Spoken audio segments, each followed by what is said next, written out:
Imagine a knock at your door. You open it, and a man in a black suit is standing there. And before you say a single word, he tells you exactly what you saw last night. Something you told no one. Something that was never in any newspaper. And then, for words, forget what you saw. Who was he? How did he know? And why? For 50 years, before any film, have ordinary people across the world described the exact same visitor. You think the men in black are Hollywood. They are not. Hollywood found them and buried them in laughter. Tonight, we dig them back out. But before we open that door, if you have ever felt that some pages of our history were closed before you were allowed to read them, subscribe to Beneath History, because everything you are about to hear was real and reported long before any camera was rolling.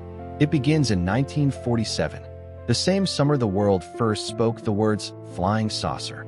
A harbor patrolman in Washington state, Harold Dahl, claims he saw a strange craft and debris raining down onto his boat. But that is not the frightening part.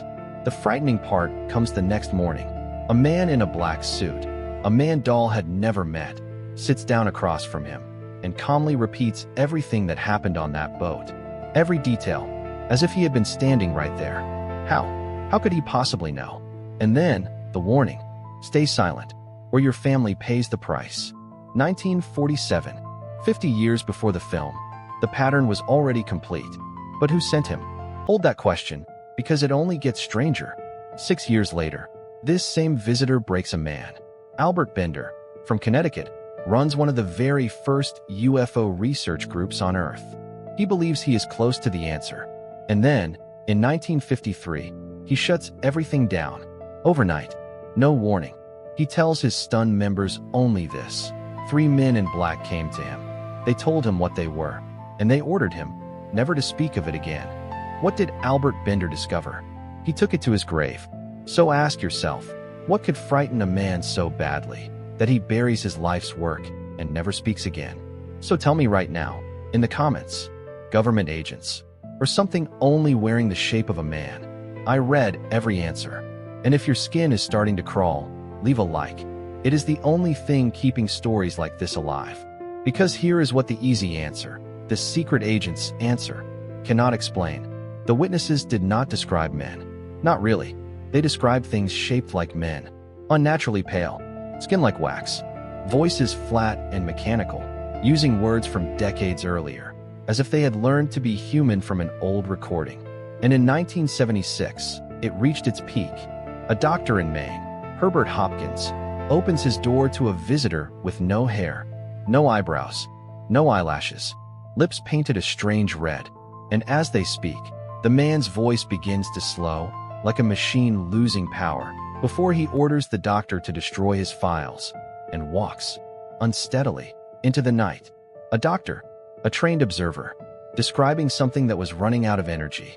So I ask you again, what was standing in that doorway? And here is what should keep you awake. These visitors are not new. A folklorist named Peter Rodswich noticed it first. The pale stranger who knows your secrets, who appears uninvited, who threatens and vanishes. He has haunted our stories for centuries. The dark figure at the crossroads, always knowing too much, never quite human. So what if the men in black were never about flying saucers at all? What if they are the oldest visitor in human memory, simply wearing the costume of whatever century fears them most? Which is exactly why 1997 matters. When the film made them funny, the fear died. The thing that once made grown men destroy their own work became a punchline. And ask yourself one last question. Is there a better way to make a person stop believing in something than to make them laugh at it? Once you are laughing, you stop looking. They were told to stay silent.